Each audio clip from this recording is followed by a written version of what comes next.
Hello, this is Dr. Grande. Today's question is, can I analyze the case of Robert F. Kennedy Jr., including his controversial background and troubled presidential campaign? Just a reminder, I'm not diagnosing anybody in this video, only speculating about what could be happening in a situation like this. If you enjoyed this video, please like it, subscribe to my channel, and consider supporting me on Patreon. I will put the link to Patreon in the description for this video. First, I'll look at the background of this case, then move to my analysis. Robert Francis Kennedy Jr. was born on January 17, 1954, in Washington, D.C. He is often referred to simply as RFK Jr. I will call him Robert. As a member of the famous Kennedy family, Robert was surrounded by wealthy and well-known figures as he grew up on family-owned property in Massachusetts and Virginia. His uncle John F. Kennedy was the President of the United States until he was assassinated in 1963. Robert's father, Senator Robert F. Kennedy Sr., was assassinated in 1968. When Robert was 16, he was arrested for possessing marijuana. He found himself expelled from 2 boarding schools. Despite his difficulties, Robert graduated from high school in 1972. In 1976, he earned a bachelor's degree in American history and literature from Harvard University.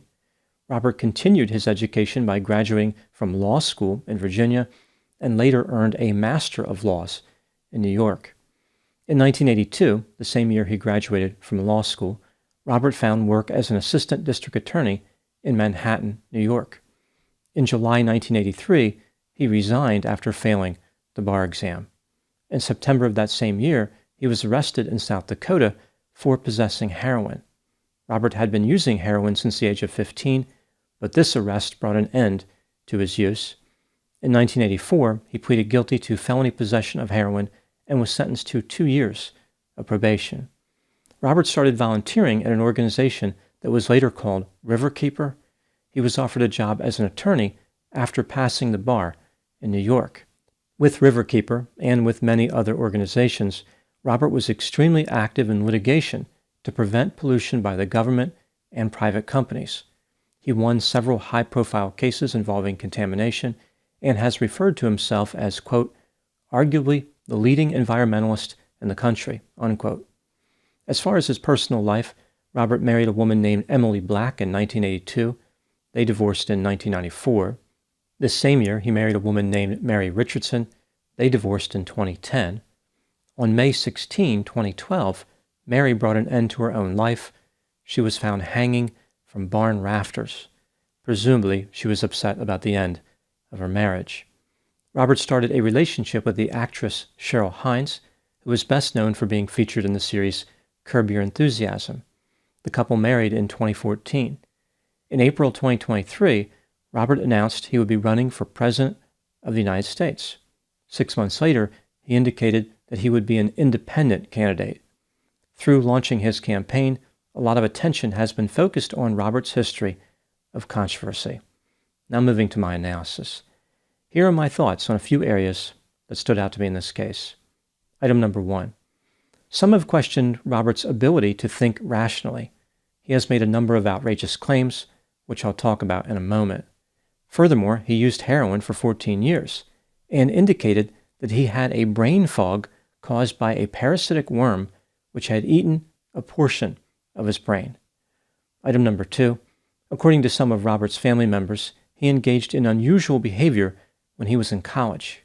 For example, he once jumped over the space between 2 6-story buildings, carried a live snake around campus, and had an owl in his residence.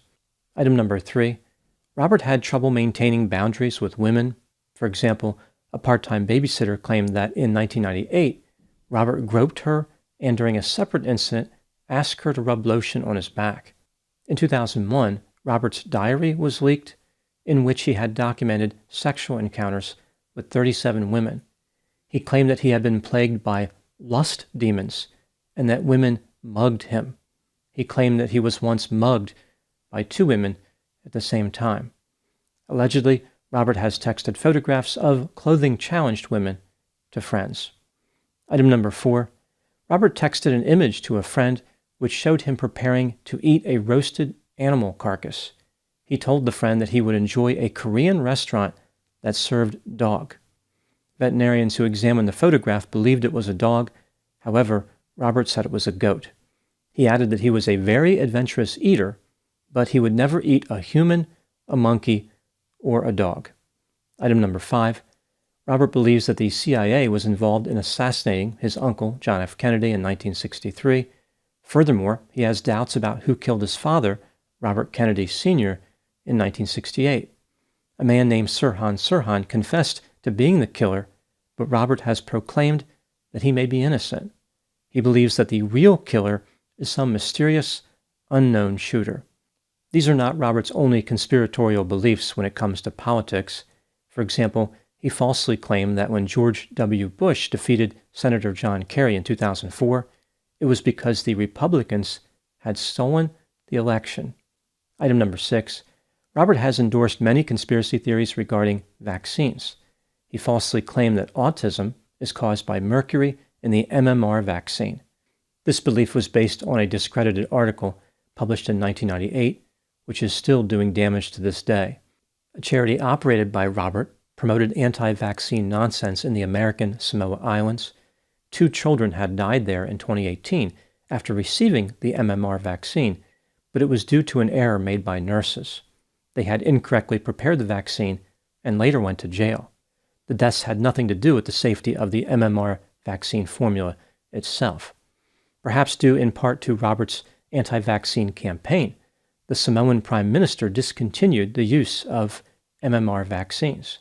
In 2019, there was a massive outbreak of measles, which killed 83 people. In addition to making false claims about the MMR vaccine, Robert has been vocal about COVID-19. He falsely claimed that COVID-19 was genetically engineered, was designed to attack Caucasians and black people, and that Bill Gates would retaliate against people who refused to get the COVID-19 vaccine by cutting off their money. Speaking of money, Robert wrote 3 books about the dangers of vaccines and was featured in a documentary. There are other unusual opinions held by Robert related to the medical world.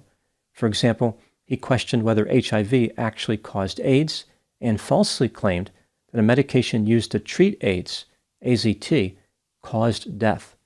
Robert falsely claimed that psychiatric medications were responsible for school shootings and suggested that certain vaccines caused an increase in food allergies in children. There is no evidence to support this allegation. Item number 7. Reportedly, many of Robert's family members have grave concerns about him running for president. They suggested he has a tendency to lie, a need for attention, and portrays himself as a hero fighting for justice. Initially, they were hopeful that Robert's bizarre claims would cut his campaign short, but that has not happened. There is no reason to believe that Robert will actually be able to win the presidential election. At the time I'm making this video, polls indicate that he would get about 9% of the national vote. The concern about Robert is really about his effect as a spoiler for Joe Biden. Robert has a much better chance of taking votes away from Biden as opposed to Trump. There are reasons to believe that some Trump supporters have recognized this potential. For example, the heir to the Mellon banking fortune, Timothy Mellon, who gave $50 million to Trump's campaign, also gave $30 million to Robert's campaign. Item number 8. What do I think happened in this case? This is just a theory, my opinion. Robert F. Kennedy Jr. is a compelling character from a well-known family. He may have felt as though he had a lot to live up to regarding his father and his uncle. Not the assassination part, but the career in politics part. Somewhere along the line, Robert went off the rails and engaged in extreme and inadvisable behavior. The main concern with Robert is really about his ability to think rationally. This is something that Robert fully recognizes. He knows this is a potential weakness. For example, on his YouTube channel, he has a campaign documentary narrated by Woody Harrelson. The main question the documentary attempts to answer about Robert is, what if he's not crazy? At the end of the documentary, Robert tells people to carefully listen to his message, and if they think he's crazy, don't vote for him. Robert makes an interesting case. Clearly, he has some illogical and strange beliefs, and he has offended people, but he's not attempting to portray himself as a perfect person. For example, In response to various allegations, Robert indicated, quote, "I've said this from the beginning. I am not a church boy. I am not running like that. I said I had a very, very rambunctious youth.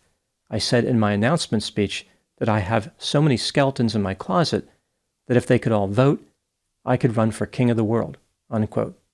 The other candidates for president, Donald Trump and Joe Biden, are deeply flawed individuals who tend to deny having any flaws. Donald Trump will not take responsibility for falsely claiming the election was stolen, and Joe Biden will not admit that he has pronounced cognitive limitations. They are both dishonest and have caused Americans to wonder, are these two candidates the best we can do? Essentially, Robert's argument could be, why not vote for me? I certainly can't be worse. Now moving to my final thoughts. Considering how bad the other choices are, Robert can actually make a decent case to be president. He has a history of successfully fighting big corporations on behalf of those who did not have the resources to fight for themselves. He has candidly talked about his checkered past, although he hasn't been willing to talk about everything. And Robert used to be addicted to heroin, but was able to break free. He understands what it's like to overcome adversity. As far as his frightening investment in conspiracy theories, there is an explanation. During his time litigating with corporations, he witnessed actual evil conspiracies. It shouldn't be surprising that he would develop a tendency to see them everywhere. I think Robert's main problem is not a lack of appeal to voters, but rather which voters he's appealing to. He has performed much better in attracting left-leaning voters, which has led to negative attention from the mainstream media. They are worried that he is going to steal votes from Joe Biden and hand the presidential election to Donald Trump. Ironically, a conspiracy theorist has been affected by an actual conspiracy by the media. Despite the negative portrayals, Robert F. Kennedy Jr. would never be elected president. He is simply too frightening and controversial for most voters. He based his success on having broad appeal, but not even lust demons could save his campaign. Those are my thoughts on the case of Robert F. Kennedy Jr. Please put any opinions and thoughts in the comments section.